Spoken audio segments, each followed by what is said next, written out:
Breaking news చూస్తున్నాం. తెలంగాణను formula ఈ కారు రేసు వ్యవహారం ఓ కుదిపేస్తోంది. ఫార్ములా ఈ కారు రేసు కేసులో ఈడీ దూకుడు పెంచింది. మనీ లాండరింగ్, ఫెమా నిబంధనలను ఉల్లంఘించారనే అభియోగాల నేపథ్యంలో బీఆర్ఎస్ వర్కింగ్ ప్రెసిడెంట్, మాజీ మంత్రి కేటీఆర్కు ఈడీ అధికారులు ఇటీవలే నోటీసులు జారీ చేశారు. ఈ మేరకు జనవరి 7న విచారణకు హాజరు కావాలంటూ ఓ నోటీసుల్లో పేర్కొన్నారు. ఇదే కేసులో కేటీఆర్తో పాటు సీనియర్ ఐఏఎస్ అధికారి అరవింద్ కుమార్, హెచ్ఎండిఏ మాజీ చీఫ్ ఇంజనీర్ బిఎల్ఎన్ రెడ్డిలకు కూడా ఈడీ నోటీసులు అందజేసింది. ఈ నేపథ్యంలోనే ఇవాళ హెచ్ఎండిఏ మాజీ చీఫ్ బిఎల్ఎన్ రెడ్డి ఈడీ విచారణకు హాజరు కానున్నారు. రేపు సీనియర్ ఐఏఎస్ అరవింద్ కుమార్ కూడా విచారణకు రానున్నారు.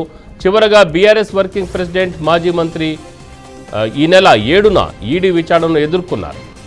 వాళ్ళు ఇచ్చే స్టేట్మెంట్ ఆధారంగానే కేటీఆర్పై చర్యలు తీసుకునే ఛాన్స్ ఉండటంతో వాళ్ళు ఏం చెప్తారా అనే టెన్షన్ బీఆర్ఎస్ శ్రేణుల్లో నెలకొంది.